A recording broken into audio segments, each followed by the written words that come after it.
Just a brief announcement. We can't get in the kitchen, so we can't get our regular cookies, so that's why. We have just a limited number.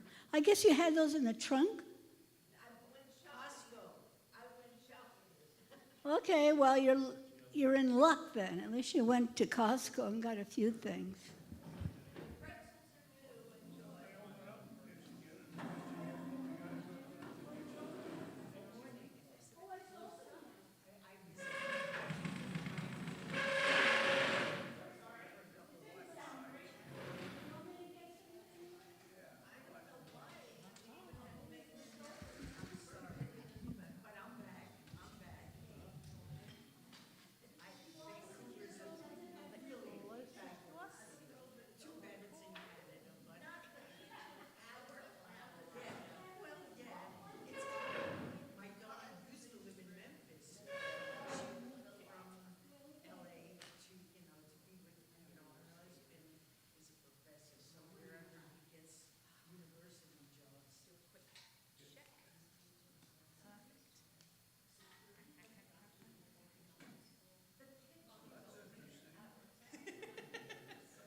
All right. Boker Tov to everyone, and a Chag Sameach to those who celebrate. It is Yom Ha'atzmaut this morning, and I just came from the ECC parade with my little 4-year-old, which is why I'm wearing this, and she made me a pasta necklace that has some Magen Davids on them. That's why I look even more beautifully kind of in the spirit of the Israeli flag than normal today. But that is actually what inspired me today also to offer up the learning, the thoughts that we're going to get the chance to think about today. Because it is like mamash hayom, like, which means really, like, it is today. Today is Yom Ha'atzmaut. And this is, and I 100% promise this, I am not someone who is interested in this space in politics. We're not going to be talking about the validity of the current state of Israel. We're not going to talk about borders, disputes, how we feel about the government or the army or any of those things, because that's not the space. This is an MID education day. We're learning about the things that your teacher presents to you. And what I thought, though, would be an interesting way of just getting the chance to think about Israel is going biblical, because that is my specialty, and it's thousands of years ago. So whatever you feel, politically or not, it happened a very long time ago. And this is not a deep dive either. We're actually going to get the chance to do some chavruta work, which is when you turn to your partner and you get the chance to actually ask a question or even several questions about your own identity and also your Jewish experiences. So trust me, it's going to be fine. But what I wanted to do is start with, I think, in my mind, it's almost like a biblical metaphor. Because Israel was, and always is, kind of complicated and deep and special. So biblically, I obviously looked up what is synonymous with Israel, with Yisrael, in terms of the Bible. And what is often a descriptor of Israel, and many of you have heard this, And in fact, you can fill in the blanks for me. Israel is a land flowing with blank and blank, milk and honey. Nailed it. And again, someone who also has an English literature background, and who studied poetry and prose and meaning and linguistics and why certain words would be chosen, it's very deliberate why Israel is called a land flowing with milk and honey. Chalav udvash. Milk and honey. Because, and this is descriptive, right? We're in the language, in the realm of meaning, metaphor, symbolism. Because, well, it's not entirely a land flowing with milk and honey. Those are things that kind of happen. But it could have been described as so many other things. A land with blue sky and wheat. A land abundant with sand and rocks. But you obviously want to talk about its fertility, its juiciness. But why milk and why honey? We're going to have a quick breaking down of this. I know this is, in some ways, a departure from how I usually teach, but trust me, we're going to be fine. Let's talk about, actually we'll do honey first. Or do we want to do milk first? Anyone have milk? Okay, yeah. So, chalav. I was hoping to have had a blue marker for dairy, but we're going to make a list of the properties of milk. Okay? We're going to be as exhaustive as possible, because I promise you, after we've done this, you'll go, oh, I think I know more about Israel now. Trust me, my brain is a very strange place, but it's going to come together. So first of all, we have milk, and I apologize that my writing is, not great. And again, whoop, in Hebrew that's chet, lamed, vet, I do believe. Boom. All right, so again, there are wrong answers, but this is also a very basic, easy question. Different properties of milk. When I say milk, what do you picture? Your hand went up first. I can't think of one word, but milk is ever replenishing. So if you get milk, for example, of a mother, Right. It just keeps, the more that you take, the more that it Beautiful. So not only is it nourishing, but it's ever nourishing. Beautiful. So it can kind of maybe replenishes, replenishes. And actually what you said is it comes from a mother. And I think really that is actually a commonality of all milks, because we can talk about when we have the biblical Eretz halav udvash, where is the halav coming from? We're not talking human milk. We're probably not even talking cow's milk, actually. We're talking sheep and goats. They were more abundant in the region. But there were cows as well, like we know this from the Torah, but they really weren't being used as milk as much as sheep, cows, and goats. But they're all coming from a mother. They're all being made from that. Actually, let's think more about the properties of the mother. Mammals. Mammals produce milk. And actually, while we're going here as well, are sheep,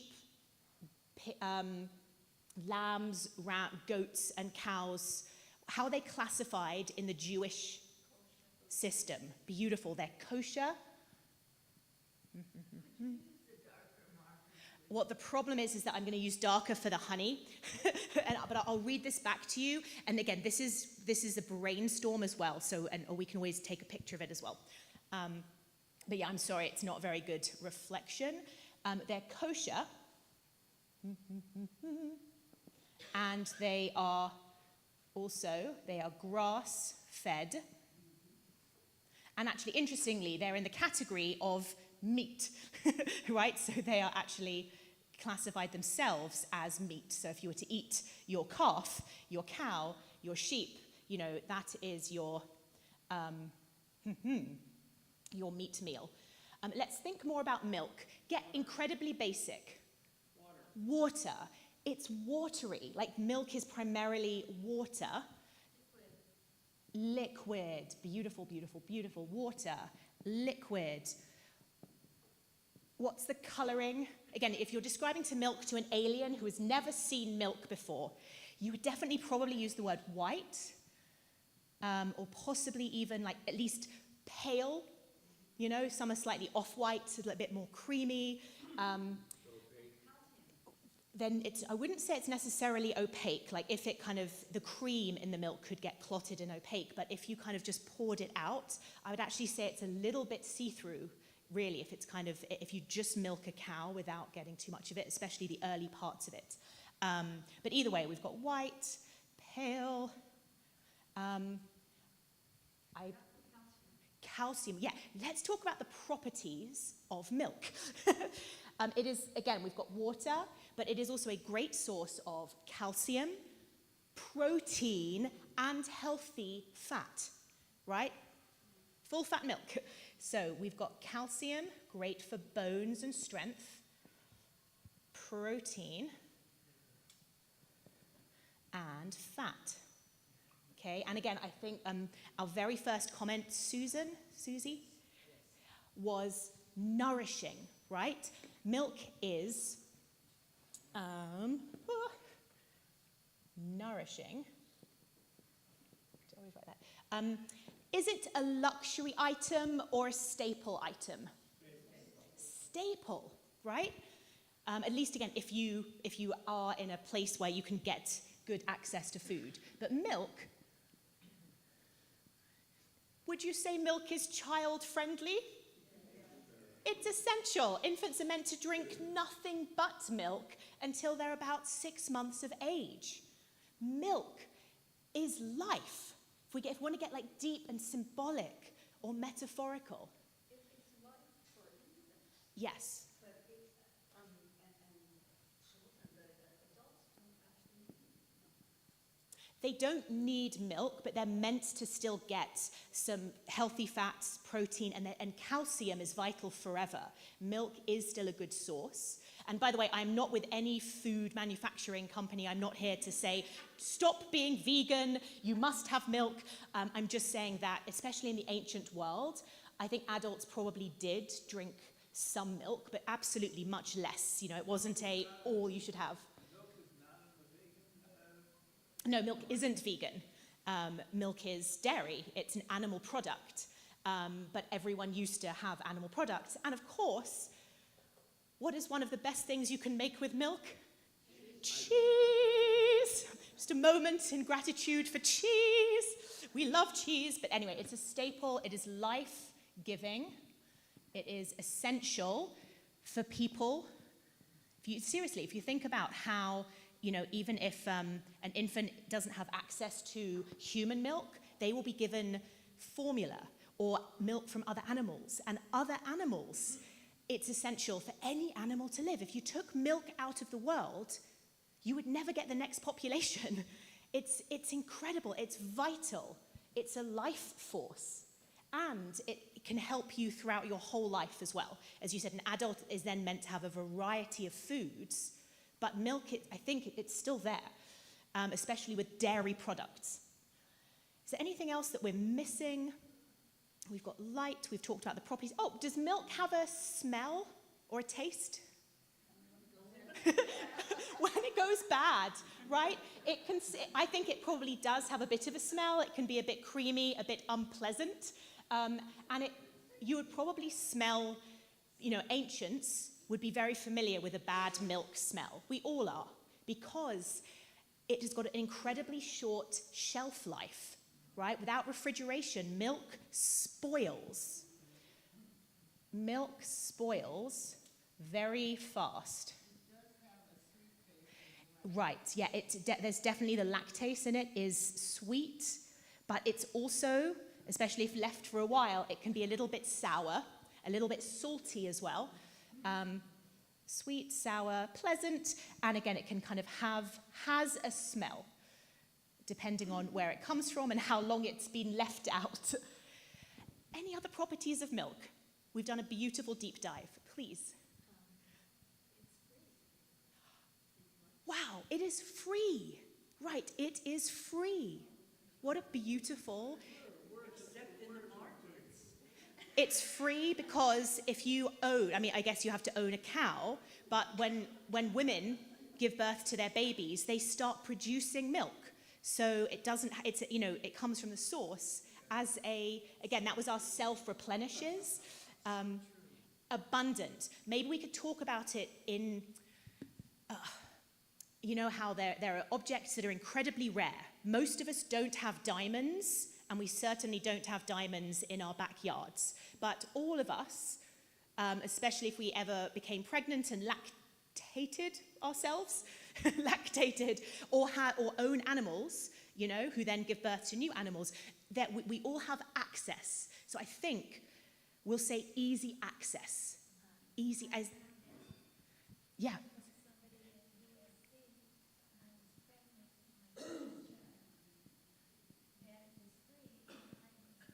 Right. Yes, no, so and I'll say that comment aloud for the class.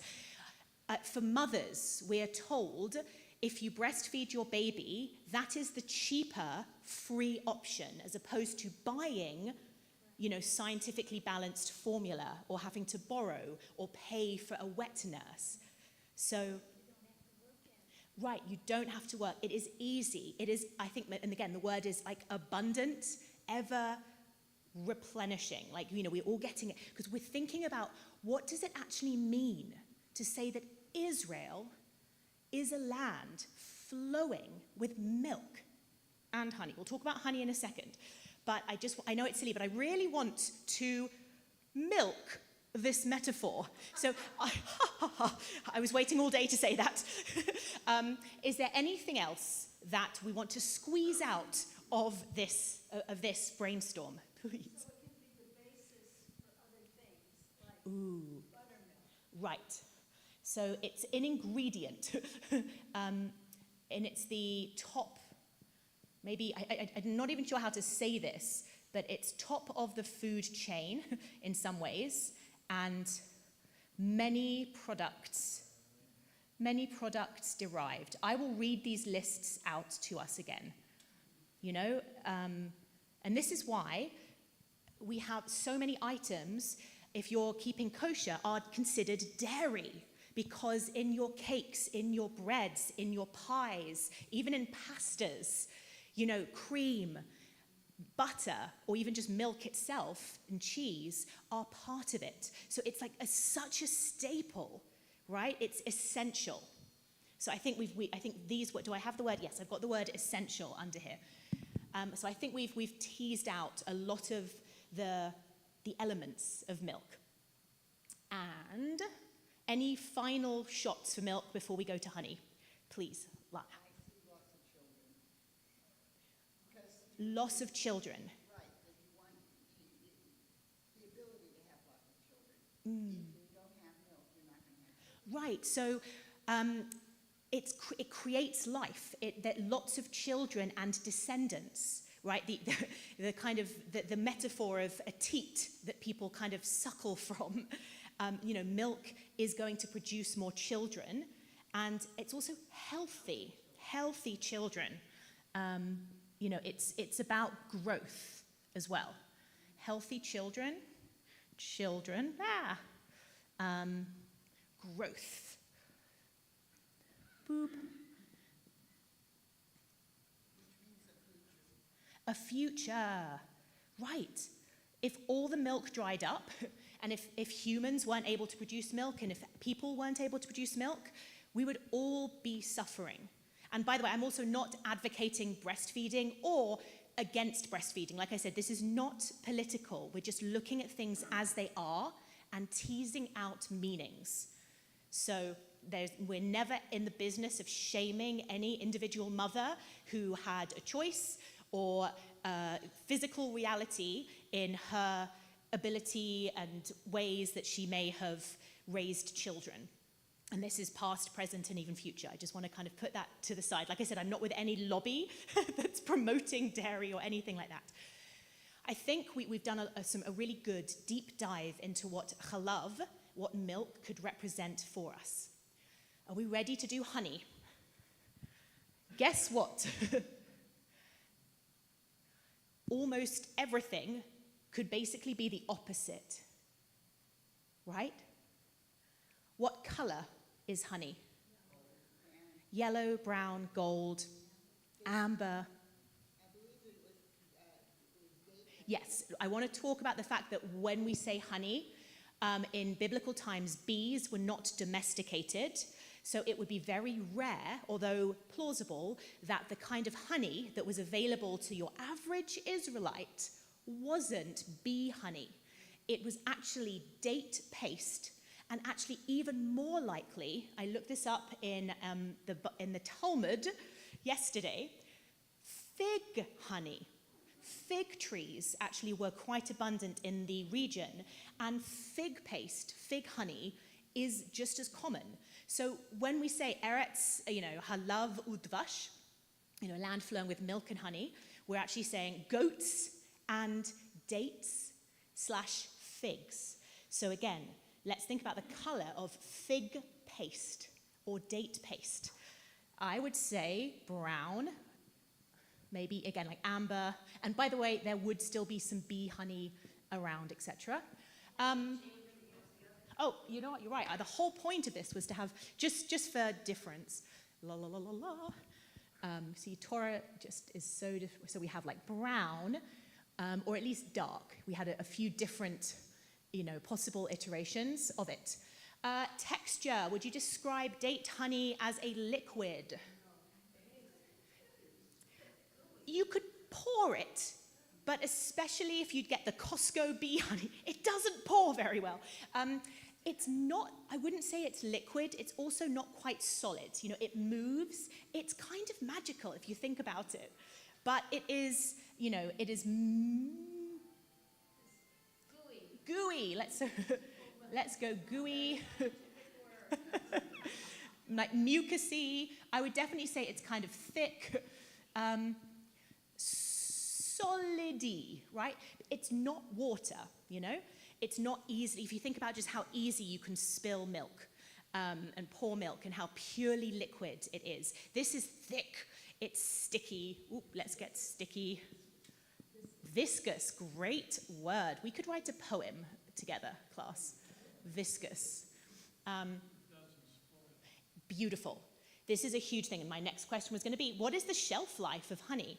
And bee honey and, ambers and syrups, they really can be forever. I looked it up. Even date honey and fig honey were also very long-lasting.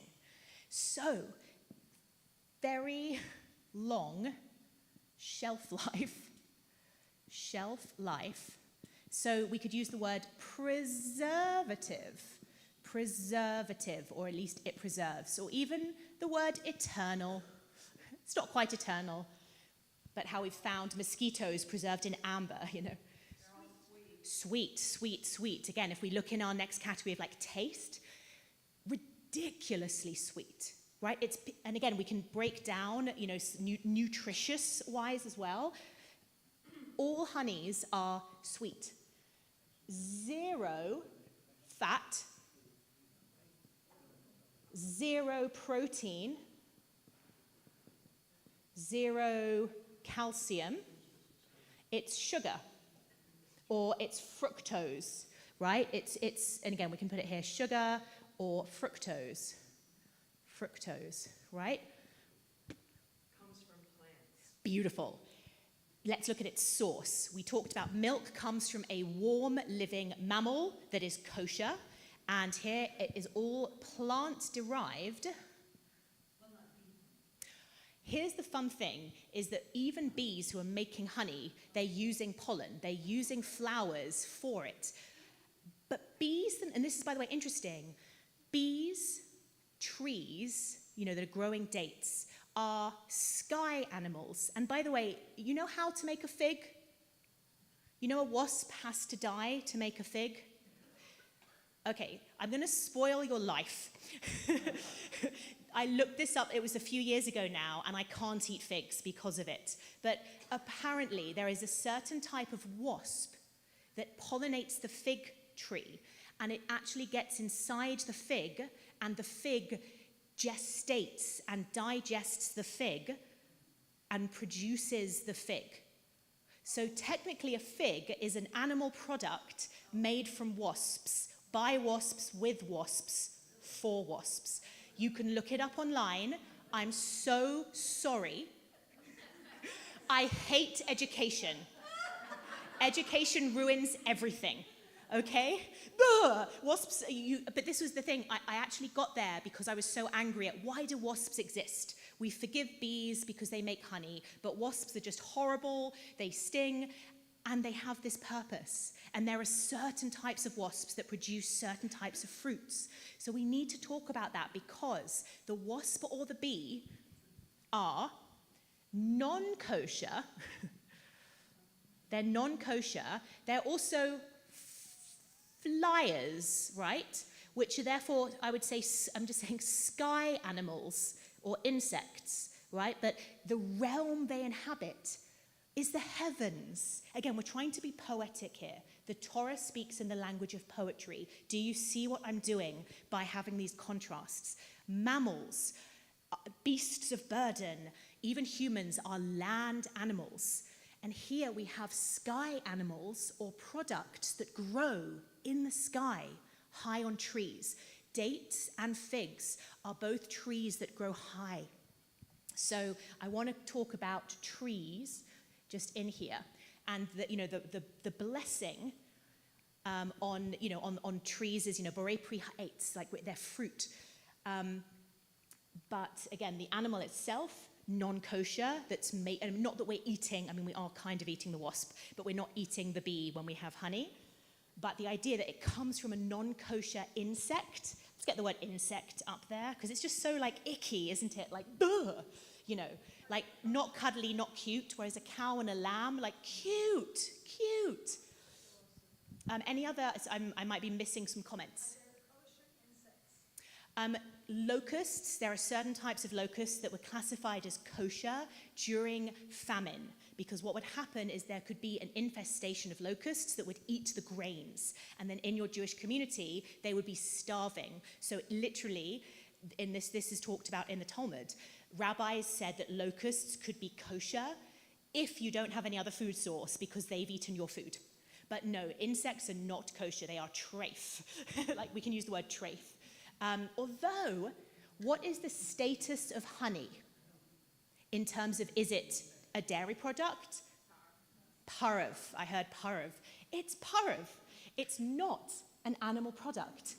So honey is parv, which gets a different blessing.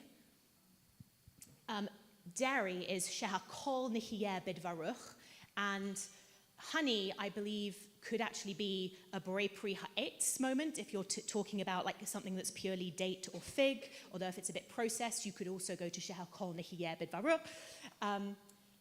Yes, I think there was another thought as well.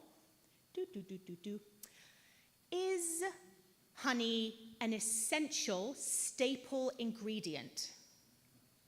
What would be a good word then to describe honey? Luxury. Nice. That is the antonym, I would say the antonym of staple or essential. It is a luxury item. I would also say it is expensive, right? Because of the labor of all of those bees. We talked about how milk is free and abundant and can be always happening. This is reliant on the seasons, because your fig tree is in bloom twice a year, I believe, as are your dates. They're not, constantly blooming. So it's rare. It's a luxury item. Also, let me give every single person a cup of milk. Just imagine you have a cup of milk. Now I'm going to give you a cup of honey. Is that too much honey? Yes. It's way too much honey, but a cup of milk, mwah, you'll have healthy bones. So again, honey, you need a spoonful, You know, it's a frosting. It's not your staple. I don't even know how to put that on the board, but it's like a dessert. It's a treat. Please, yeah.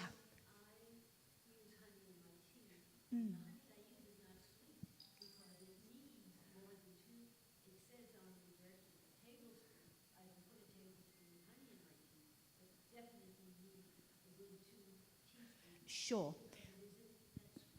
Yeah, no, this is a very good point. That different honeys deriving from different sources, treated differently, can also not necessarily be as sweet, especially as we've derived so many different types of honeys and syrups. But on the whole, honey is sweet, and it's there to sweeten the tea and make it taste better. You know, it's an ingredient. It's, what's the opposite of essential? Yeah, so luxury, but also just not in terms of staple. It's like a treat, a frill, a delight. You would not need to eat honey every day, although it's fine to have honey in your tea every day. No judgment. But interestingly enough, what are you not meant to give infants 0 to 1 years old? Honey. And again, that's bee honey, because bees can carry certain harmful bacterias. But all the way until 1, you're actually not meant to give infants honey. And really, you're not meant to give 2-year-olds or 3-year-olds something that's just pure sugar, like a lump of sugar. So it's not child-friendly. And it's like overwhelmingly sweet. And it's okay. You know, if it's in an ingredient, I gave honey cake to Jonah and Lila for Rosh Hashanah. Like, we're not saying it's an absolute no-no. And like I said, mainly the honey that was talked about biblically was date or fig honey. But just isn't that interesting that milk is associated and primarily for infants? Honey is for adults, and it's explicitly not safe for infants. And it doesn't help you get more humans. Honey has nothing to do with the reproductive system. It does, obviously, that's how bees pollinate and make new flowers. But actually, that's what we could list this as. That honey and the whole way that fruits pollinate and recreate and grow, honey actually attracts insects so that they can make more trees and flowers by cross-pollination. So while milk sustains mammals, honey sustains the natural world and other insects. So in some ways it is essential for trees. Nature, I think nature. It's very, again, all of these are very natural. So I would make the case, that these are almost polar opposites. Also, again, in smell, in taste, in longevity, in endurance, in how they show up in our shopping trolley. And I think when we look back at, let me just I'll take a few more comments and then I'll kind of go further with this. So yeah, Bridget, did you have another honey?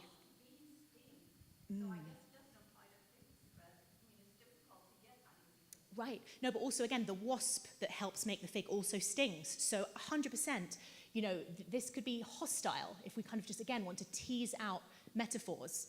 There's a hostility there. And, of course, a cow, if it fell on you, it would do a lot of damage. But, cows and lambs and sheep, they're tameable, they're gentle, they're not naturally mean. Please.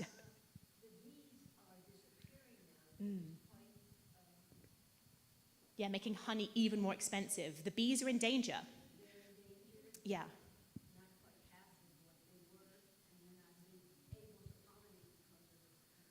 Thank you, Shirley. Yes, the bee population is in danger and is in jeopardy. I don't know if that would have kind of come up biblically, but what it can mean for us is it makes honey precious. Oh, here's my other thing.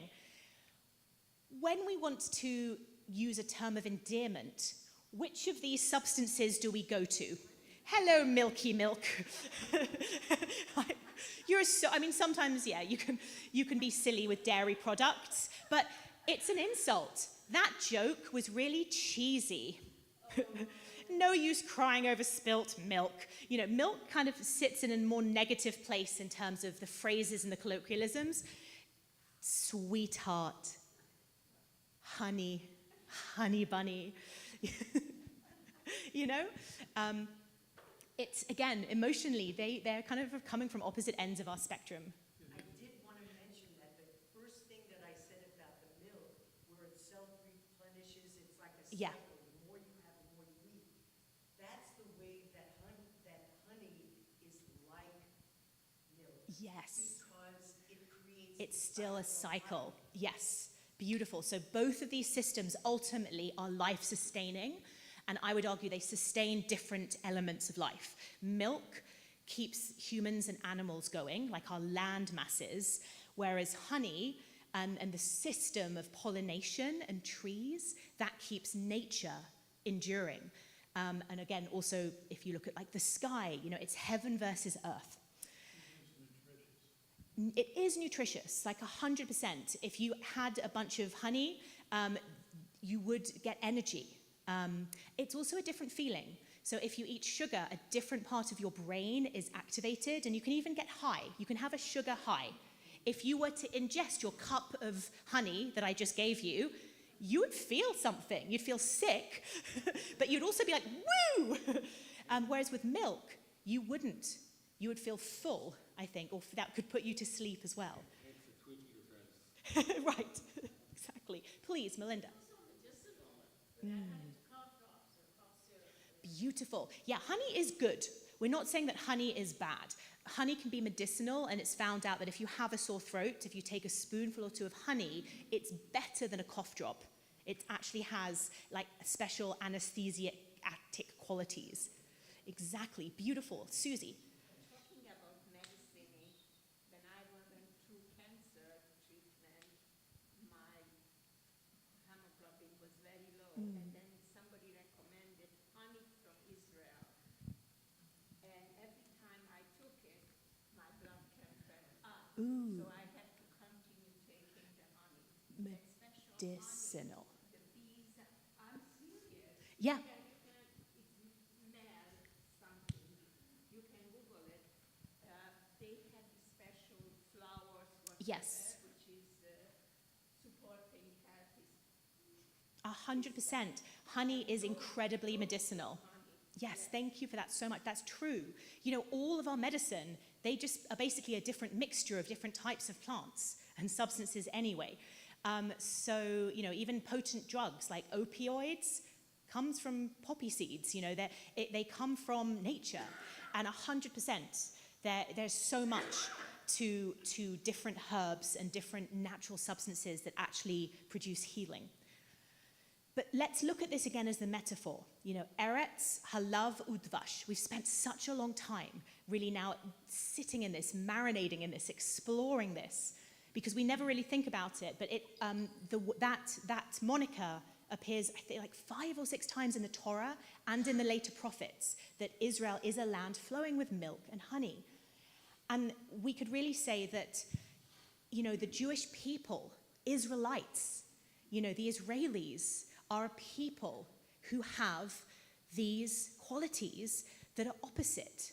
Because again, like, I think they're very deliberate choices. We're saying that we are both light and dark, right?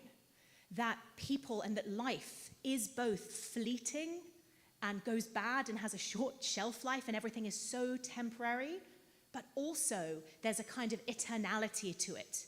Especially with a legacy, with a story, with children and grandchildren, and a way to kind of keep our stories alive through Torah.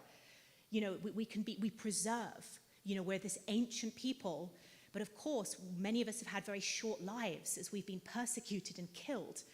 You know, we are both, because you need both, you know, we are both an essential, staple, abundant, cheap item that is necessary. We're, you know, that life source, but we're also, and this is again like the importance of life, you also need those luxury items. You want that little sweet treat once in a while, because that gives you joy. Again, I could also say emotionally, if I was to give you like a spoonful of milk, you know, or a spoonful of honey, how would you feel? You know, I don't think you'd be excited about the milk. You'd be like, okay, this might even be a little bit unpleasant. If you just have a little spoonful of milk, you're not going to be thirsting after it. But if I gave you a spoonful of honey, and especially if it was delicious Manuka honey that's got such a good flavor and you can taste the different pollens on it, or the orange blossom honey. From orange blossoms, that honeys have exquisite flavors. They are sweetmeats, they are treats. You would be emotionally excited, and then you'd get that sugar high. So you need the balance, right? You have to have the calcium for your bones, but the sweetness for your spirit. And I just remember lifemail.com in case you want to look at that. thank you so much. Lifemelt.com? Lifemail.com. So if you want to have restorative honey that can really help with your blood sugar levels, again, I totally approve of that. 100%. Again, we've also got the idea of opposites on the spectrum, whereby here we have animals that are vegetarian, they're warm-blooded, they're kosher, versus the animals that are producing this substance are insects, they're not kosher, they live in the sky, and they are cold-blooded. And then the substance they're producing is parov, which is just the opposite of either milk or meat, because parov is, again, stable, static, in some ways dead, but either milk or meat, dairy or chalavi. Chalavi or basari, that's right, I was just blanking on the word for meat. Whether you're meat or milk, that's still, you're having animal products. Whereas parov is the opposite of that. And again, land versus sky, heaven versus earth. So I think the ancient poets and prophets, when they said, Israel is a land full of this, because this is our ideal, this is our utopia, we're saying we need all of these things. We can't just have one without the other. And that can be true of people as well. And when we talk about modern Israel, we can, again, use these different metaphors of like really hard, really tough, versus also very volatile. If you store milk a little bit warm, it will spoil so easily. Whereas honey is not as affected by temperatures either. So, I want to just, we were going to also get the chance to do a bit more kind of questions and answers, but I need to leave in 8 minutes and give you a break before your next teacher. So I want to ask any reflections, but then I also want to do a little bit of gematria with you, because that is also a really beautiful way of exploring Israel. Please, my wonderful Joette. I think if you put the two together, the milk and the honey, it's a complete setting. So you can say that the country having milk and honey is complete and available for supporting people. Beautiful, yes. It's a shorthand way, as Joette says, of saying this country is able to support life. It's able to support the people. Rather than having to list exhaustively all the things that Israel is going to do for you. But it's a paradise to be able to have this. So we get to say, these are stand-ins for these different ideas, for these different symbols. Beautiful, and I love that. Yes. I'm thinking about what it was like for people who come out of slavery, and then they lived for 4 years on manna, which, I mean, you can describe it however you want, but it wasn't milk and it wasn't honey. Right. I mean, I guess you could imagine, but I mean, what that would have meant to those people at that moment, that it was, I mean, it sounds like abundance. Sure. In both cases, but I did want to mention that I did invent a prayer for honey. Wow. Several years. You invented a prayer for honey. Can you tell us? That would be so powerful. Borei Puri Habi. That's beautiful. I love that.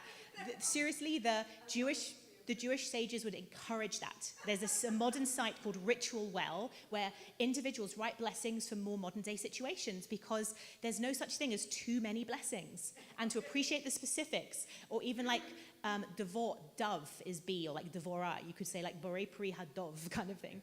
That's beautiful. Hubby. That's even funnier, like Borei Puri Hubby. Because honey, we should specifically bless it. And again, this is also an exercise in gratitude. as you described, for those ancient Israelites who are living on manna that tastes the same all the time, that's this weird substance that's possibly bread-like, possibly more proteiny, we're not quite sure what manna tasted like, but to then be told, you're going to get this vast array of delicious stuff. You know, you're going to be taken care of. You're going to have self-replenishing systems. You're going to have the trees are going to blossom. It's going to smell delicious. You're going to have animals. They're going to be able to live like on farms and eat the grass. And you're going to have children and be sustained. This was a fantasy. You know, this was so important and powerful. And also, again, speaks about a stable, agricultural society. Because here we're talking about you both need the fruit trees, which means the land has to be arable, right? The land has to be able to grow. So we're not talking just a desert, but also to have animals. You know, there needs to be, again, a healthy food supply. So we're talking about wealth and prosperity. But again, it's also basic. We're not saying silver and gold. We're saying we know what we need to be nourished, you know, and it's essential stuff. It's mother's milk. And again, Israel is often a woman, is a female. And I love the idea. Like, this is quite feminine, really, because only females of the species produce milk. So I think we're also kind of saying that enters into it. A couple of other points, and then we'll end with gematria. This is to complete, like when you said it's like a complete thing, it's also maybe prescient in the fact that in order to sustain the state of Israel, you need to have the heaven, in other words, the love of God, the love of Torah, and the taking care of the, earth, the earthly things that you need to take care of. Beautiful. You need to be working, but you also need to be religious and spiritual. Yes, I love that, and thank you. Like, that's what this says, and I'll say it out loud for those on YouTube. You both need that kind of to be physical beings, like working the land, you know, the essential stuff, being connected to the land, like earning your living, and just, again, being in the physical world and showing up.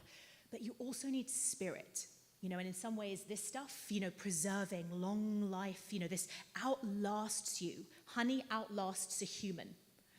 That is much more godly. You know, we can talk about spirituality. You need both the kind of the thought piece, the spirit, the sky, the heavenly piece, as well as the gritty, smelly, down-to-earth essentials, you know? But you need the luxury items, those kind of moments of quiet and peace, to be able to enjoy, like to be able to get you through the tough times, because milk, you know, that's tough. Breastfeeding is no joke. Physically painful, depleting and exhausting for any mummy. And this, again, there's a kind of luxuriousness there. You know, the trees do all the work. The bees slave away their whole lives. The poor wasps give their life for the fig. Oh dear, I don't want to think about it. But we get that. We get that. So I just want. I used to love figs, and I went through many years of not being able to eat them at all. I'm going to do a little bit of gematria. Math is not my strong suit, but when asking, okay, so is there significance to the fact that Israel is a land of chalav udvash? And I'm going to write the word dvash in the Hebrew here. Sorry to go.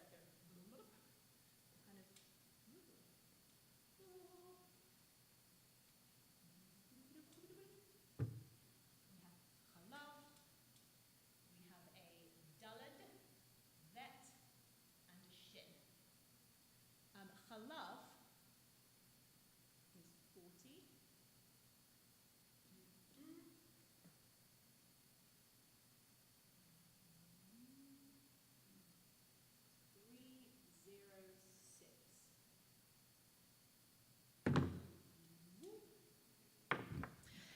The Torah likes to be coded, or at least there are individuals, particularly if you are a Kabbalist, that looks at every word as not just a metaphor when you think about what the word means, but just the actual Hebrew letters, and that Hebrew itself is magical. I'm not someone who goes deeply into gematria, because it's kind of too easy and you can make it say whatever you want it to say. However, there are also beautiful drushes that can be derived from it. And chalav equals 40. And by the way, that's actually also why we eat dairy on Shavuot. Because how many days does it take for Moses to get us the Torah? 40. Thank you for paying attention. 40. So chalav equals Torah, right? Milk equals Torah. So again, there's something beautiful about that. What is 306 though? Like, our honey word here. And also what happens if you add them together? Well, the value of 306 also would get you, what Gematria does is it says what other words also add up to the same. What also adds up to the same is the phrase Av Harachamim, which is merciful Father. Merciful Father. So Dvash, on the Gematria level, equals God, our merciful Father, and especially the attribute of mercy, because it could have been a different attribute because God is also other personality traits. And Chalav equals Torah, and it's also, again, I think quite female, because milk is derived from females. So you've got like the male and the female aspects here of God and of Torah. And if you add the two together, because the equation is Eretz, Chalav, Udvash, a land with both of these things, you obviously get 346, which is the same gematria as Keter. This is in our Sefirot, and again, we're in the Omer right now, so that's very pertinent, which is also his name. Keter equals crown, or his name, Shemo. Shemo. So we've got the idea that all of this is God's name. All of this is God. And that when you mix land and sky, when you mix essential but also luxury, when you mix temporariness, milk is, very, very temporary. And by the way, if you stop breastfeeding for a few days, it dries up. If you continue to, it will change, but it's very temporary and volatile and spills easy and is light and is flowing and liquidy and moves around and is daring and is part of so many other ingredients. When you mix that with the opposite, dark, thick, powerful, part of the sky, with absolutely no benefits in terms of how your brain would be able to kind of grow, but is, sickly sweet and comes from a very different realm and lasts for thousands of years and is bigger than us, that we don't need to touch for it to exist. You get everything. You get God. And there's something for me incredibly powerful in thinking that, Israel is the Holy Land. It's God's land. And it's everything. And I just love that idea that humans, when we go to the land, when we went there, because again, it could be a metaphor in itself for the whole of the world, but that's what we need. We need both of these things. And again, it could be a life lesson of don't be too luxurious, don't be too caught up in the sticky, dark stuff, but also you need some of that to balance out. When you have both, that's where true holiness and happiness and joy dwell. So, Chag Sameach, Am Yisrael Chai, happy Yom Ha'atzmaut, and I wish you all a life filled with milk and honey.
I would.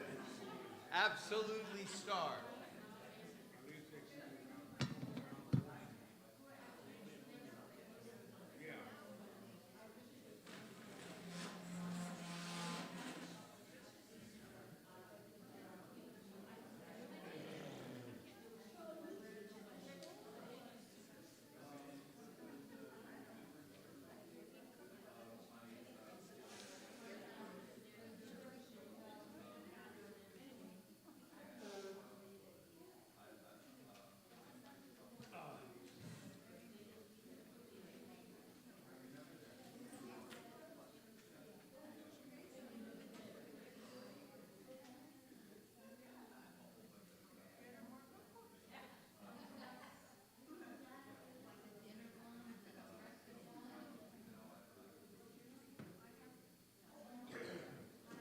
Susie, can I start?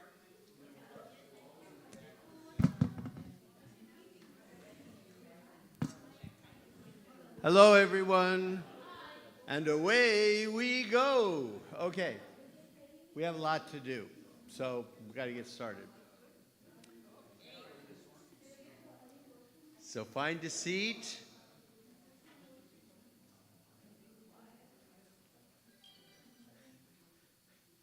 I didn't say that, Susie. Okay, good morning, everyone.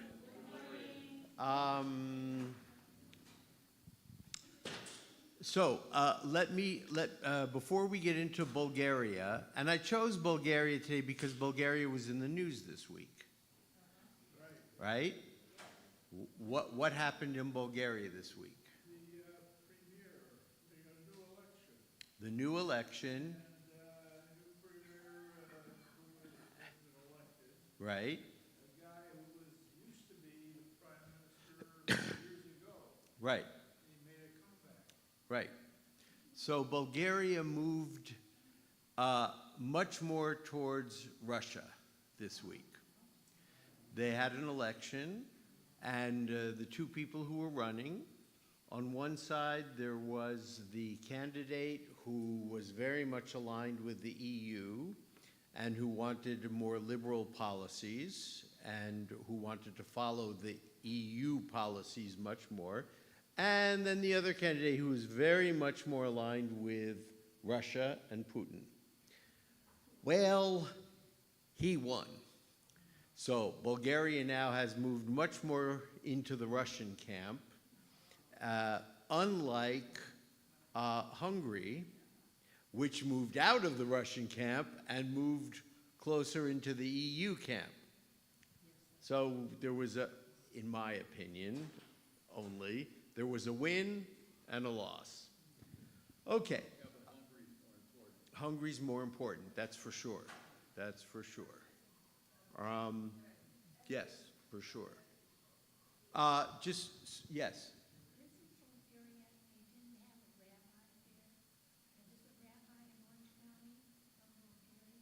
There was a rabbi from Orange County, from Bulgaria, in Orange County. Yeah. A couple years ago. Okay, we're gonna talk about that in just a sec. Very good. Huh? Good. Very, very quickly before we start. So, good news for me. Remember, I told you last Wednesday I was having a meeting with the head of the department. So Thursday I had a meeting with the head of the Philosophy, Economics, and Jewish Studies department at Valley College. We finalized my paperwork. I begin as adjunct faculty in the fall. I'm teaching Hebrew 1 in the fall, Hebrew 2 in the spring, Jewish religious heritage the following spring, and Jewish history the following fall, then Jewish history the following spring, and then we start the cycle over. And he said, in the meantime, depending on class enrollment, how many people want whatever, we may add classes for you, and at some point we may ask you to come in and teach in person. So that was very nice. That was Thursday morning. Thursday. Do this remotely? Yes, at the moment. And then Thursday night, I took the last session of the last class that I need to complete all the classwork for my doctorate. So I'm turning in a paper by the end of May. That will complete all the coursework. Then I will write the comprehensive exams over the summer, and then meet with the appropriate people to discuss the final project dissertation, which I have to submit a proposal for, and then I have to submit a further proposal after the first one's accepted. Anyway, there's still a bunch of hoops to jump through, but there I see a little light way down there at the end of the tunnel. So that's all very exciting. I'm very happy. It's number 1 on my bucket list, so yes. I think they're going to tell me it's way too broad right now and they're not going to let me do it. What I would like to write on is the evolution of the biblical covenant, whether in fact it has changed for some Jews and for some Jews not, and over the course of time, look at it in the Greek period, look at it in the Persian period, look at it in the medieval period, and what changes, if any, have been made to the biblical covenant. That's what I would like to write on. Oh, yeah. Yeah. I have to get approval. And I think they're going to say, Mark, that's just like way too broad. You need something much more specific. And I've got to figure out a way to rein it in. Okay. So, let's go to Bulgaria. Okay, who's been to Bulgaria? Oh, tell us a little bit about Bulgaria, Gary. Bulgaria. Yes, Gary, tell us. Okay, so I've only been to Sofia. Okay, well, that's pretty big. It's a capital. Well, there's a number of other significant communities in the country, and Bulgaria is relatively poor for Europe. It's in the southeastern area, it's the Balkans, and Sofia is a really beautiful city. It has a lot of historical places and is very cultural. And my bad experience in Sofia was I was running back to the hotel to get something I forgot, and I tripped and I badly sprained my right wrist, and I had to endure the entire trip with a badly sprained right wrist. Thank God it wasn't your ankle. That would have been way worse. Wrist is not good, but an ankle would have been. I bet. Was there another? Yes.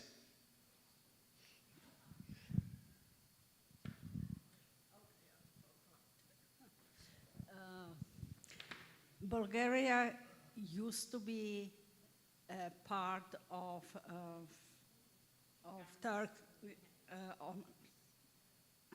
Turkish Empire, and till this day, I had a friend who is Bulgarian. There is a big tension between Bulgarians, who are Eastern Christians, and Muslims, who are also there. That's a minority. But Bulgarians remember the times where they were under Ottoman, thank you, Empire. And in my lifetime, I remember that they were very much connected to Russia. They have the same alphabet, and they were always much closer, much more influenced by them. So I'm not so surprised that moved there. Thank you. They were a communist country, yes. Most of those countries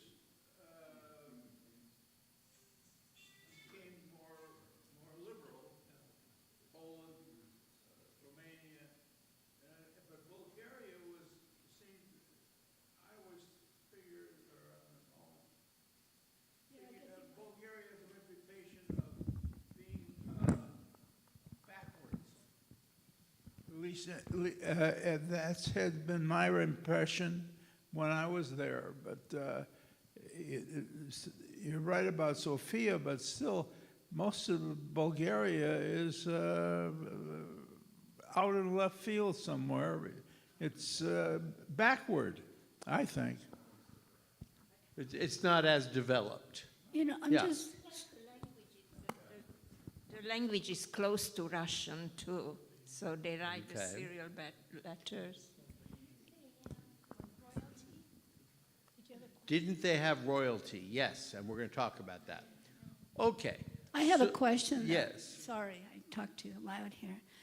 Because they were affiliated or they were part of Turkey, the Ottoman Empire, did they Yes. have a lot of Muslims there? Just curious. I don't Uh, remember. Yeah, they had a number. Yes, absolutely. Okay, so the first Jewish settlements in the lands that we call Bulgaria today are shortly after the Romans conquer that and make it part of their empire around 46 CE. So think about that for a second. What's going on in 46 CE? What are some dates that you can sort of kind of like, how can we grab onto 46 CE? After Jesus' death,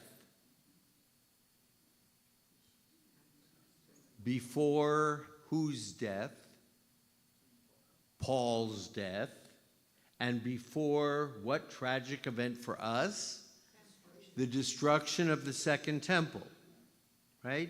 So we are in a period, and remember, we shouldn't be afraid to mention the J word, right? We shouldn't be afraid to talk about Jesus because he's such an important figure in world history and in Christian history. We need to and our next class over the summer is going to be about him, right? Okay, so Jesus has been executed in 33, right? Paul gets executed in 60, so we're right in the middle where Paul is reformulating Jesus' teachings into Pauline Christianity. The Second Temple is still standing, and it's not going to get destroyed until 70 CE by the Romans. 46 CE, we haven't started the Jewish-Roman wars yet. That's going to be coming up, right? When the Zealots then become an important sect during Second Temple Judaism. So that's where we are.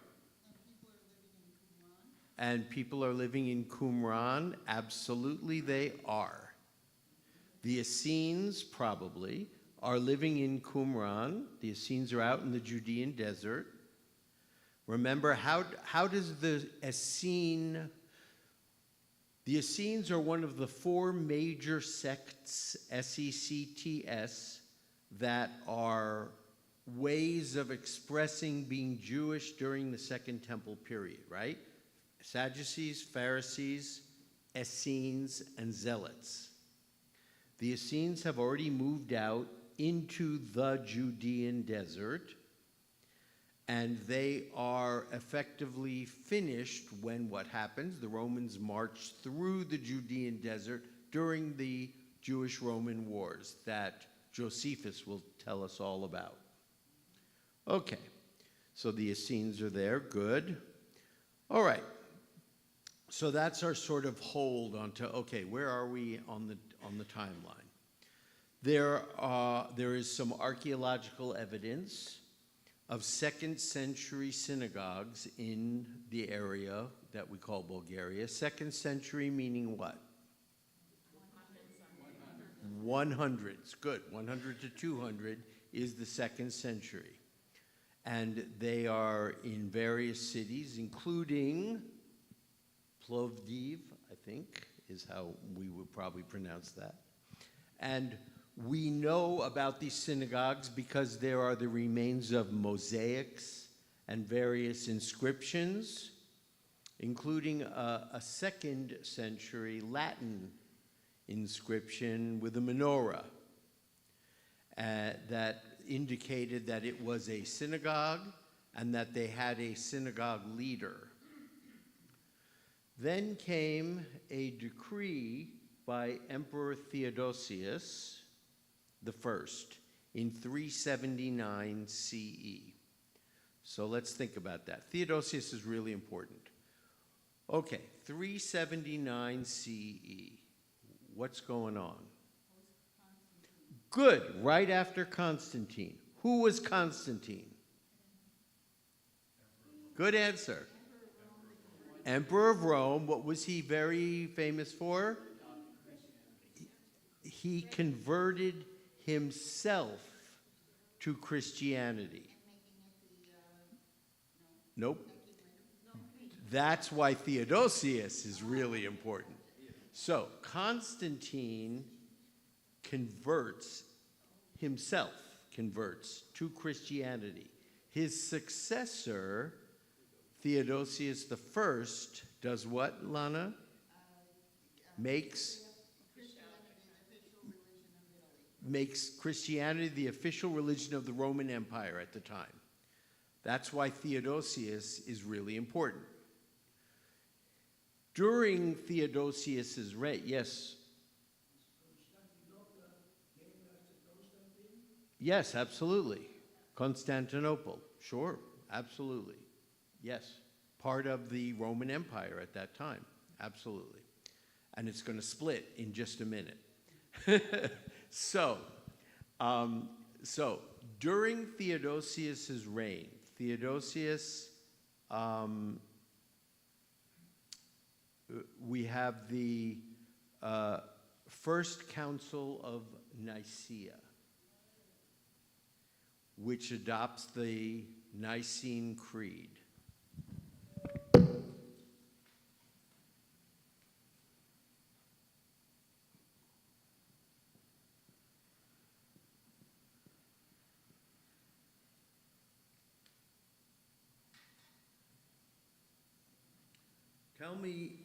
Tell me about the Nicene Creed.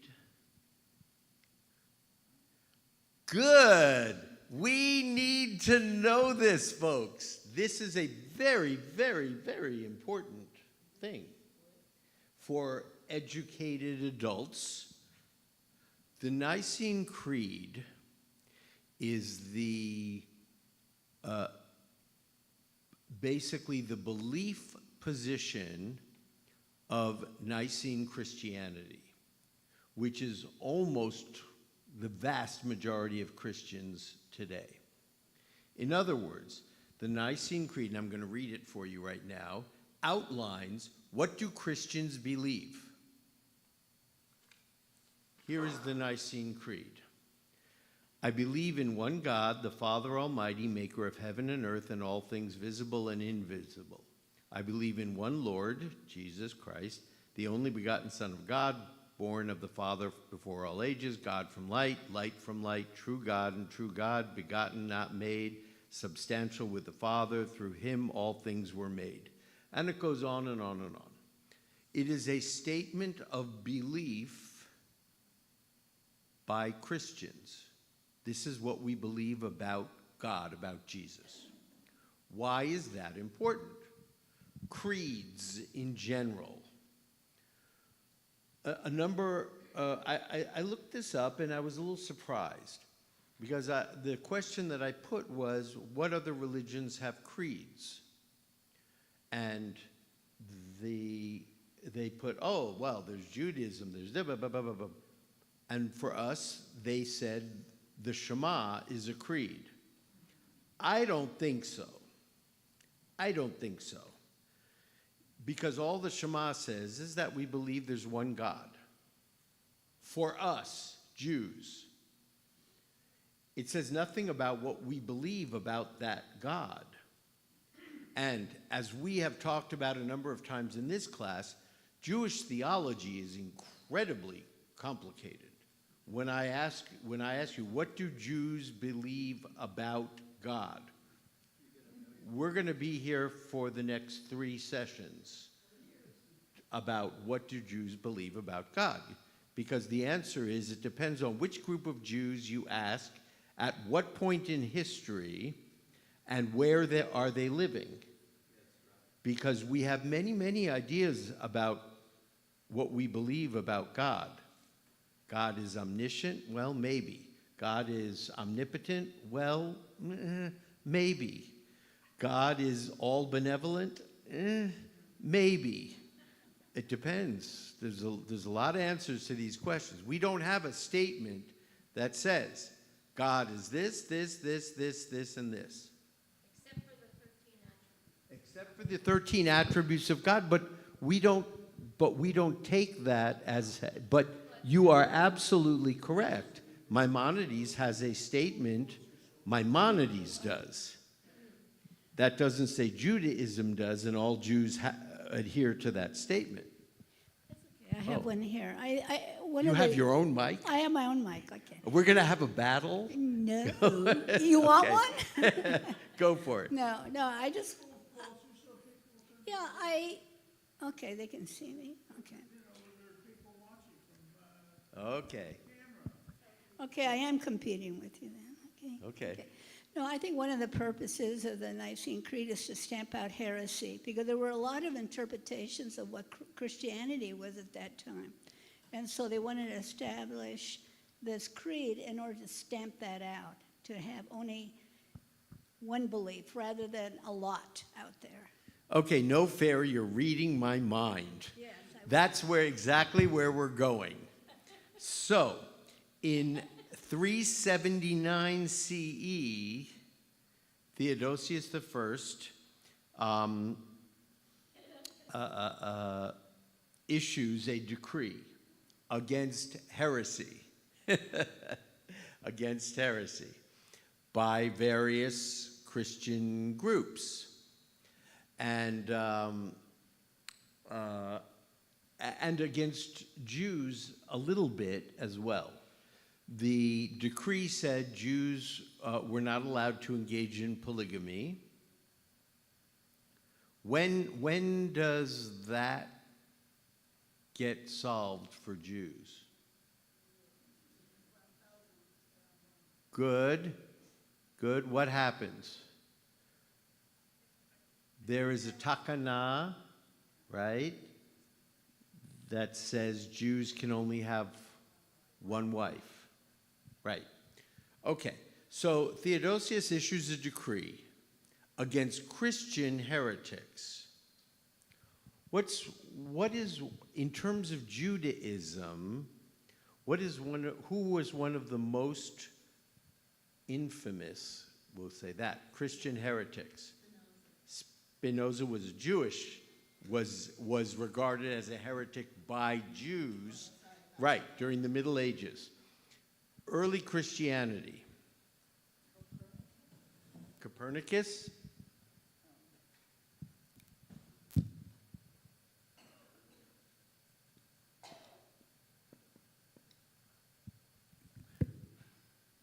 What was the Marcion heresy? Marcion was a Christian theologian, and I've talked about it once or twice, but it's an important thing for us to understand because it plays right into our theology. So, what was the big problem about Zoroastrianism for the rabbis? Very close. Ziesel said many gods versus one God. Very close. 2 gods versus one God. Okay? What does Zoroastrianism say? There is a supreme God in the heavens who is responsible for everything that's good, and there is a lesser God, the demiurge, who is responsible for all the chaos in our material world. And that was the explanation by Zoroastrianism about how evil gets into the world and how it continues to exist in the world. Okay. How did we get that idea, or even a notion of that idea? The Babylonian exiles brought it back. in 538 BCE, and over the course of history, it crept into Judaism. The idea that there were angels and there were demons, and the demons were sent to create massive disruption in our world and to challenge God. Okay, what Marcion said, and remember, we're talking now in the 300s, so the rabbis are already pretty well established, right? What Marcion said was that there was a good God in the heavens, Jesus, who was responsible for all good. And there was a lesser God who was responsible for all evil. Guess who that lesser God was?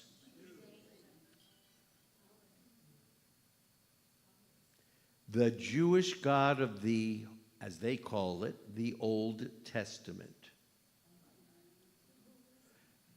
Yeah, is right. Oh my God. The God of the Jews, the God of the Old Testament, and you know I hate to use that word because it's not old for us, it's our testament. He was the demiurge. So, why is it a heresy? Because normative Christianity at the time rejected it utterly and said, no, we're not going there. Nope, that's not it. So, very famous heresy, and very important for us to know that name and that it existed. So, Theodosius issues the decree trying to stamp out heresy. If you're a Christian, you have to conform to your belief system, to the Nicene Creed. When Theodosius dies, and this will become important in just a moment, when Theodosius dies, the Roman Empire splits into two, the eastern half and the western half, and he divides it among his two sons. One son gets the western half, one son gets the eastern half. The eastern half basically is all of Europe and the Balkans. The western half is Turkey and all the large areas right in there. And the western half falls in 476. So you have 395 to 476 that the western half of the empire is going along under one of the sons. You have the eastern half in Turkey. The western half falls in 476 after invasion by the Goths. The eastern half continues on, and then the western half gets sort of re-emerges in 800 with Charlemagne and becomes the Carolingian Empire, and right after that becomes the Holy Roman Empire. Remember, we've talked about that a couple of times. You have the Holy Roman Empire then on the west, and you have the Byzantine Empire in the east. Why is that important? Because after the establishment of the first Bulgarian Empire in 681, Jews fleeing the Byzantine Empire, the eastern half of what used to be the Roman Empire, they were fleeing persecution because the peoples of the Byzantine Empire, there was the Jews were regarded like always during the Middle Ages as subversive and problematic. By the 9th century, there were lots of Jewish communities, and during the Second Bulgarian Empire in 967, Tsar, you had said something about wasn't there Bulgarian royalty? Yes, Tsar Ivan Alexander in 1331, he marries a Jewish woman who converts to Christianity. Her name was Sarah. In 1352, there was an issue, there was a decree of expulsion for Jews from Bulgaria, but the Tsar, there were 3 Jews who had created a problem, and because of that, there was an issue of, there was a decree of expulsion that was issued. The Tsar rescinded that, and he repealed it, and they were ultimately allowed to live and allowed to stay.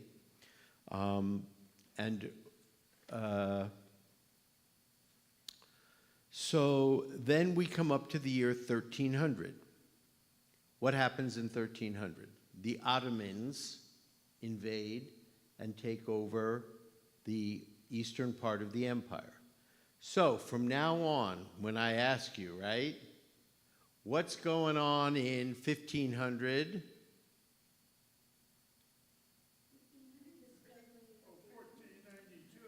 Good.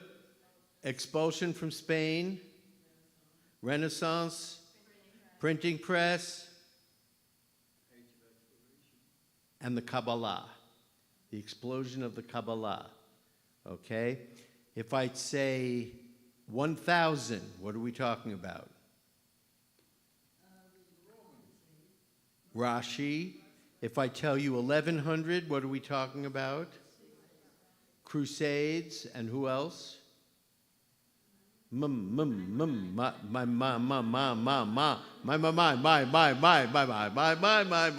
right? Maimonides. Good. Okay.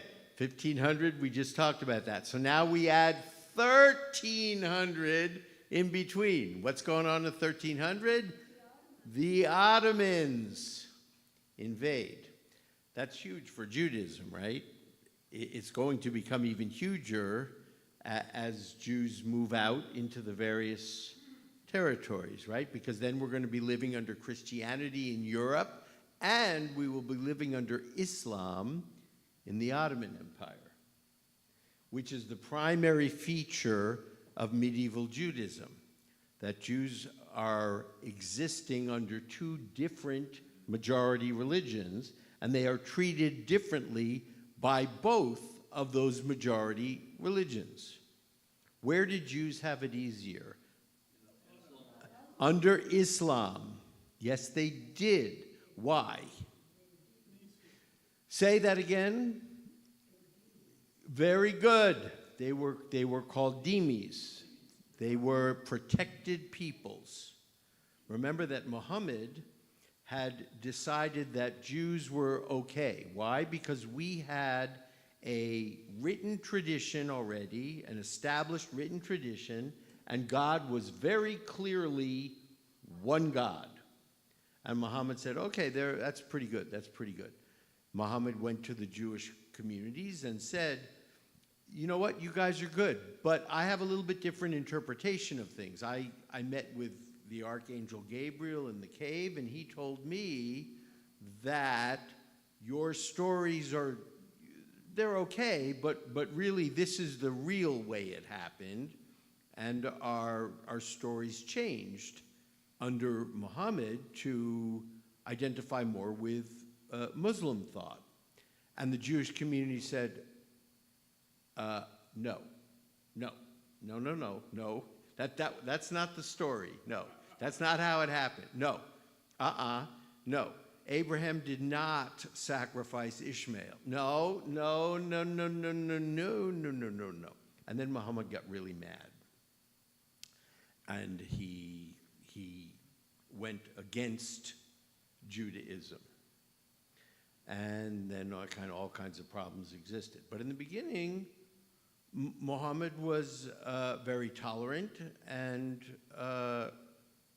he was very tolerant of Judaism.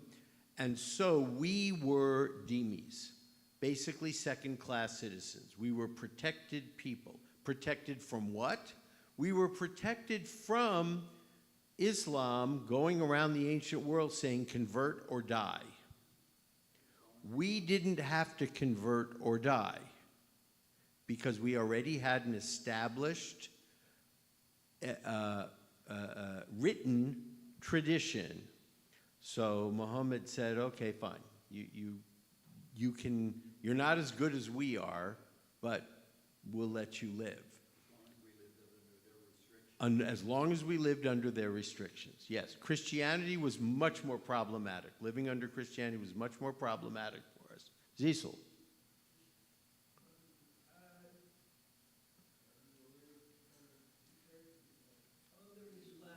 Under Islam, where they were considered people of the book.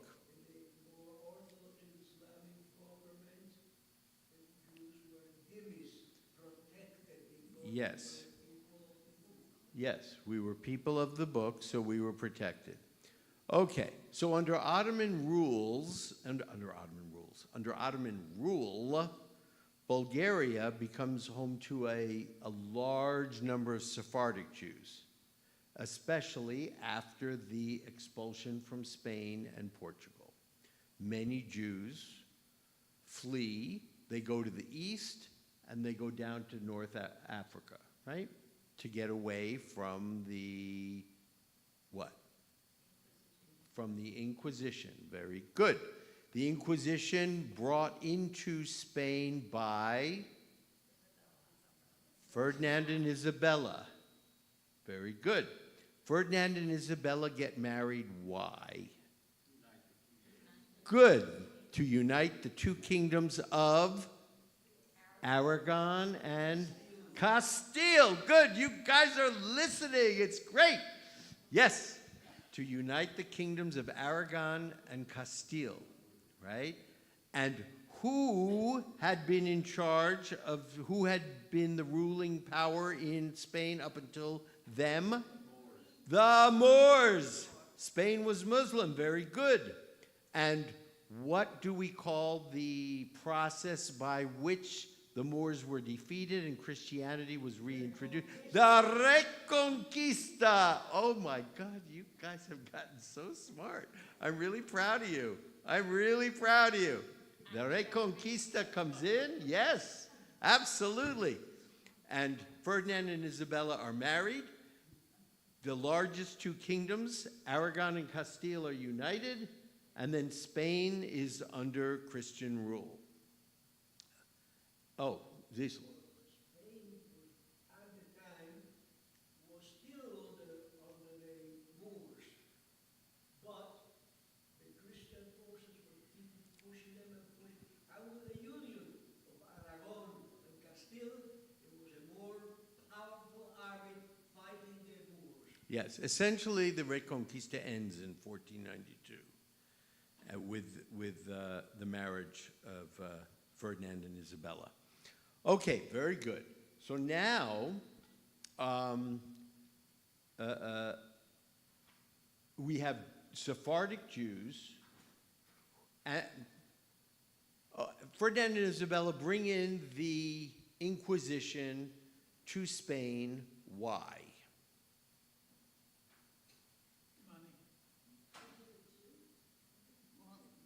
Say, what did you say, Rosa? To get rid of Jews. For money. For money. Jews were powerful Because the Jews were powerful. and the Great Inquisitor. The Great Inquisitor liked the money. Anyone else?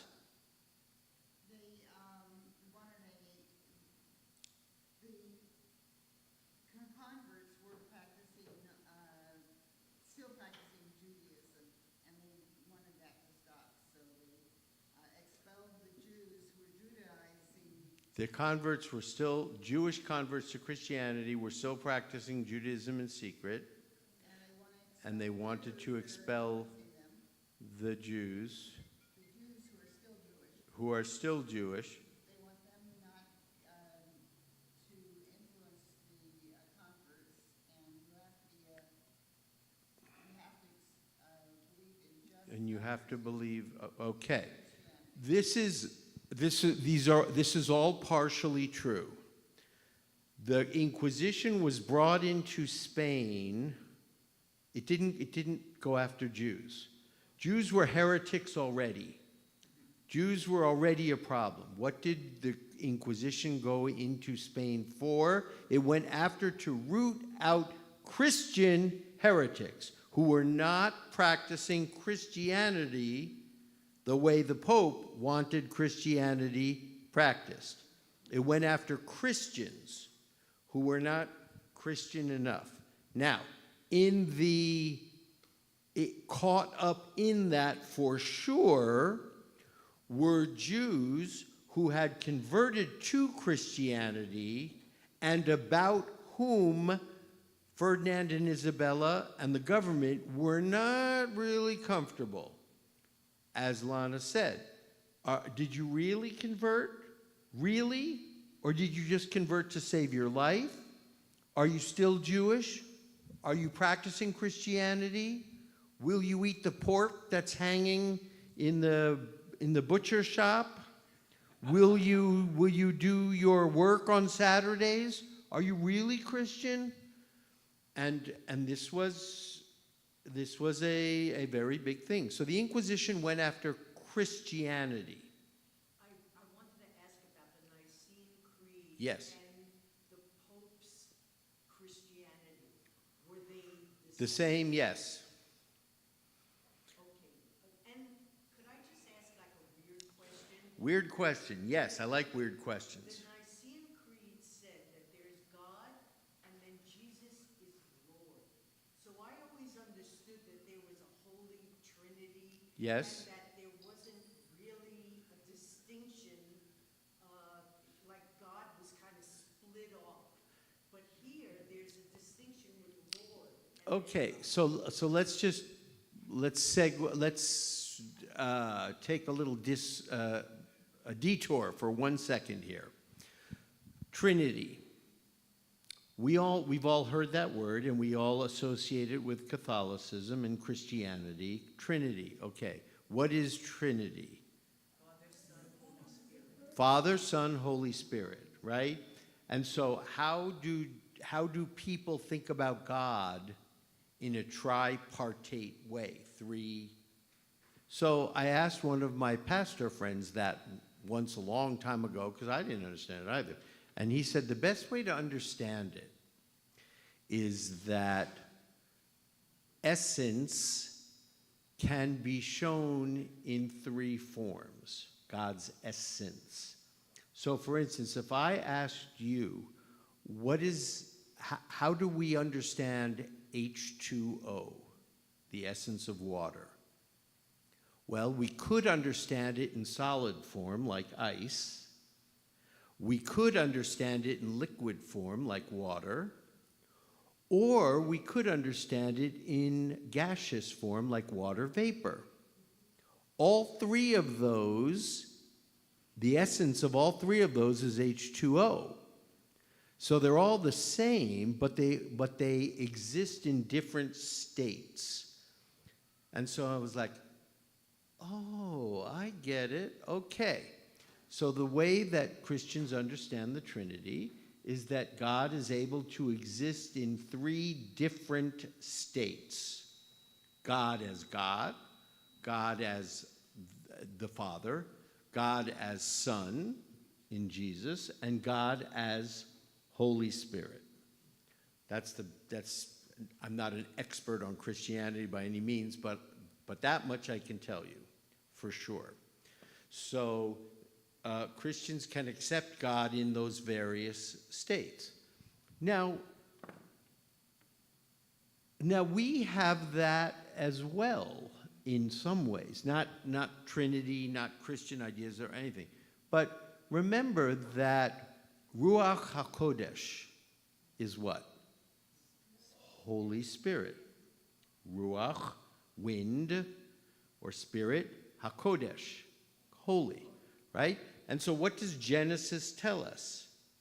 Genesis tells us that the earth was void and formless, and that Ruach HaKodesh merachefet, hovered. The Holy Spirit hovered. Well, what was we have to assume that's God, right? That's a manifestation of God. The Holy Spirit merachefet over the land and over the waters, and our world was then created. Okay, so After 1492, large numbers of Sephardic Jews make their way east and end up in Bulgaria. By the late, and what are these Jews speaking? Ladino. Very good. That will be important because there is still a fairly large Sephardic, fairly large, under 2,000, fairly large Sephardic Jewish community in Bulgaria as we are speaking. The synagogue in Sofia, which is the largest synagogue, and it's supposed to be quite lovely, it was a Sephardic synagogue. But those Jews are no longer speaking Ladino.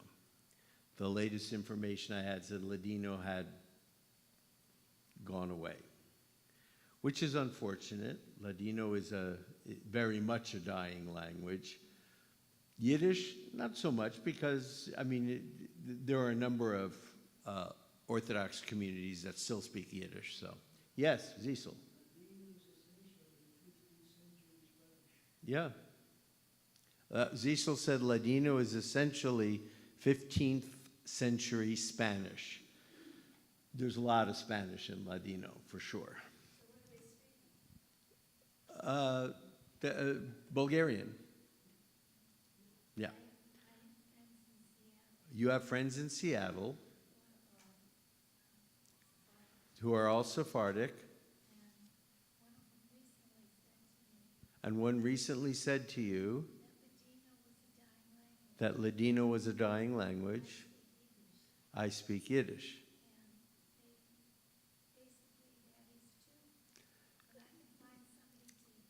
But you think, I think Yiddish is not so much dying.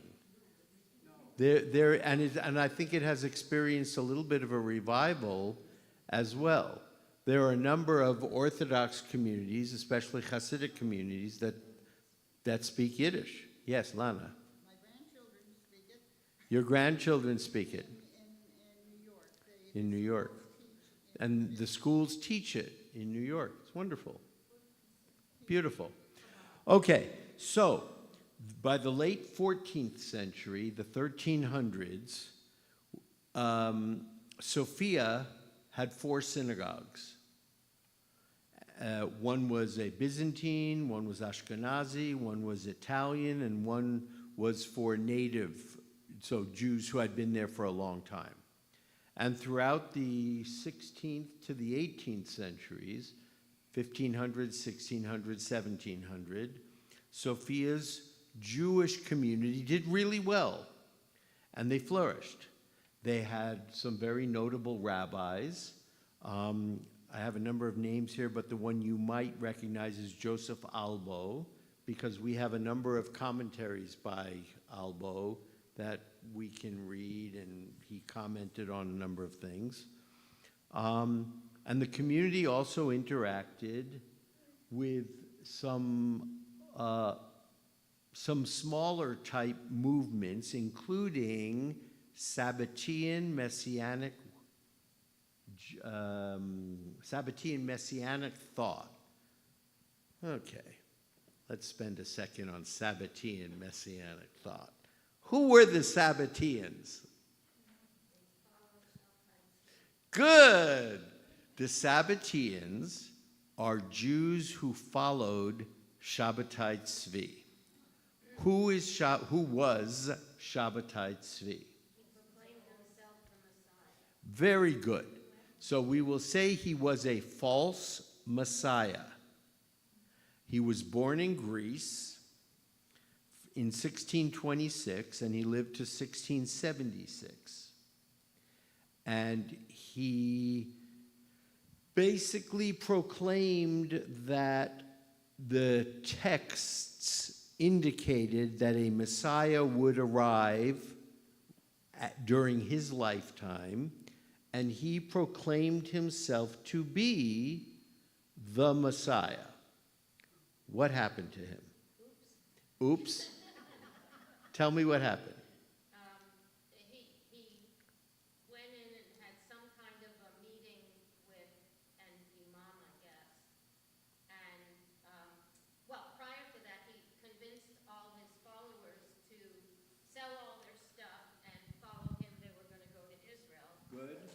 Good? Oh, you know what? But can you hear or not? Yeah. This is important. So, You should know this name, Shabbatai Tzvi. so Shabtai Tzvi had Jewish followers who also believed that he was the Messiah, and he convinced them to prepare to go to Israel. So they got rid of all their belongings and sold them and everything and were ready to go. And before they left, he had some kind of a meeting or something with an imam, and he came out of that meeting as a Muslim. Excuse me? Well, the idea is that maybe he didn't have a choice, but we don't know. Actually, yes, but we do know. He went in, proclaimed himself Messiah, and he was told, oh, really? Guards! And he gets taken away, and they told him, you have one choice. If you'd like to be executed, that's fine. Your other choice is to convert to Islam. So convert or die. And he said, okay, I'll convert. And he converts to Islam. And of course, his followers were left high and dry. They were, it was a huge scandal. And they were devastated by the fact that their Messiah had converted to Islam. So, in terms of when we talk about the idea of Messiah in Judaism, Shabbatai Tzvi comes up along the way very, very pointedly as probably the most infamous false Messiah, which is why you should file that name somewhere in the back. It's an important name to recognize. Shabbatai Tzvi. I'm not going to go there. She said along with Jesus. He didn't say what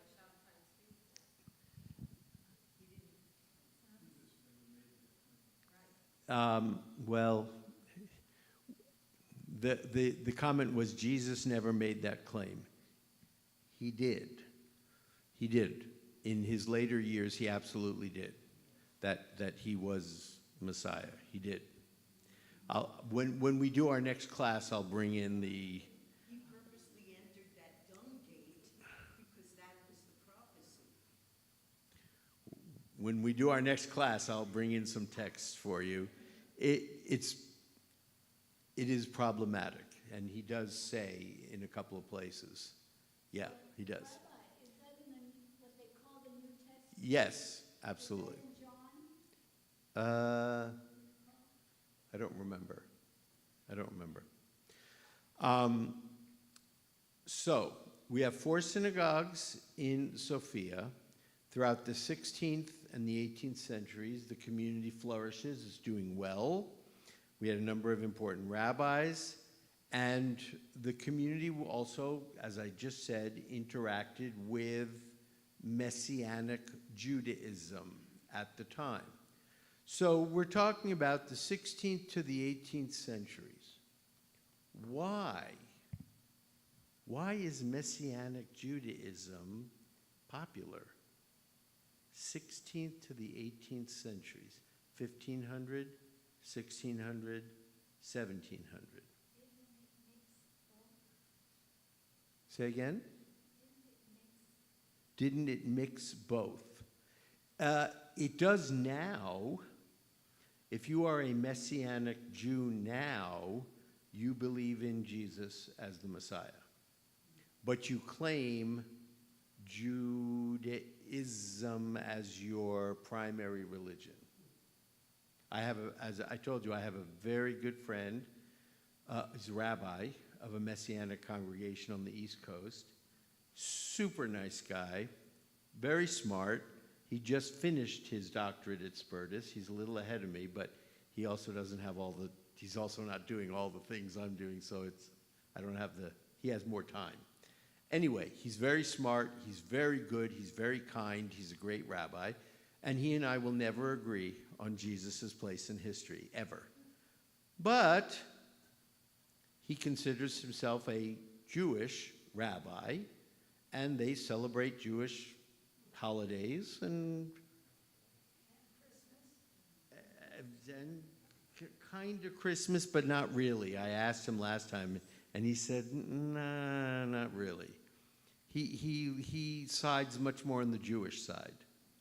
And as you can tell from us having been together for many years, I am very much of the opinion that we all need to get along with each other, and that it's all good.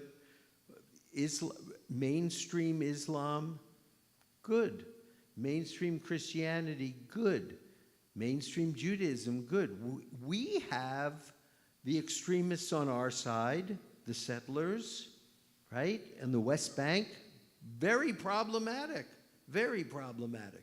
Christianity has its extremists, and of course Islam has its extremists. But if we're talking to mainstream normative Muslims, Christians, and Jews,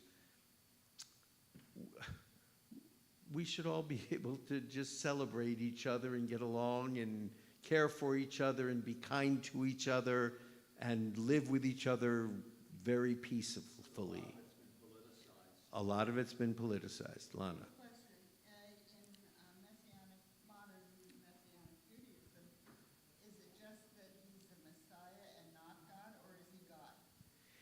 Is it just that, so in modern Messianic Judaism, I'll have to ask Josh a little further, but is it just that he's Messiah or that he's God? I think just Messiah. I think. But that's a superb question, which I never asked, which I need to. And in fact, when I get out, I'm going to text him and ask him.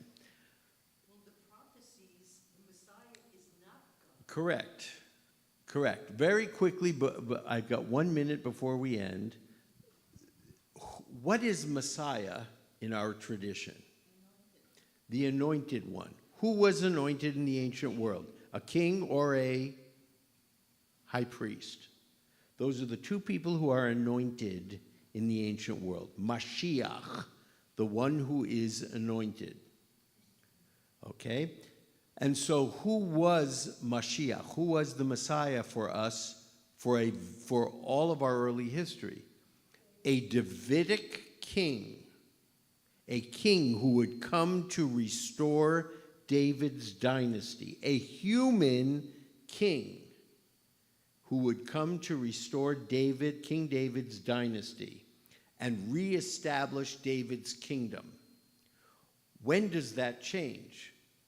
It changes around 135 CE with the Emperor Hadrian and the Hadrianic persecutions, Bar Kokhba and Akiva.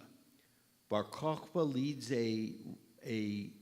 so remember we had Masada in 65-66. That was a big revolt by the Zealots. We got smashed. Bar Kokhba then rises up around 135, and Akiva thinks he is the Messiah. Bar Kokhba has some very early tiny victories against little bits of the Roman army, and then Rome says, you know what, I'm really sick of these people. And Rome sends in the entire weight of their armies. And at that time, the Roman army was absolutely the most powerful fighting force the planet had ever seen. And Bar Kokhba gets squashed. He gets annihilated, just squashed. And Akiva then is executed. But in the meantime, Akiva says, oh, I guess that's it. We're never getting a kingdom back. And so very clearly there was no human Messiah anymore. So the Messiah morphs into an idea. Oh, it's someone in the future, or it's a time in the future. The rabbis don't know. It's a messianic time in the future, or there's going to be somebody in the future who comes back after Elijah has heralded. The rabbis don't know. But instead of a human king to restore David's kingdom, it changes. Because it was very clear after 135, we're never getting a kingdom back. No way, no how. Not going to happen. And so if that changed, then the idea that there was going to be a Davidic king to come back and restore the kingdom has to change too. Okay, everyone, have a beautiful week, and I'll see you next week.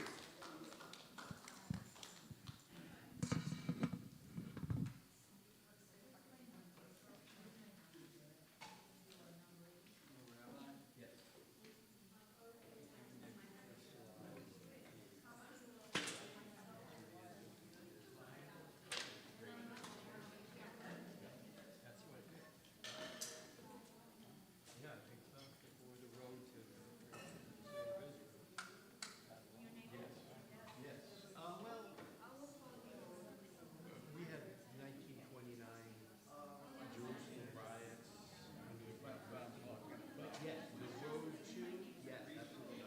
When Jews started to become the majority population, all hell broke loose. When Z has time, let me know so I can come over and look at that dimmer and see how we can get rid of it. Okay, I'll tell him. Good.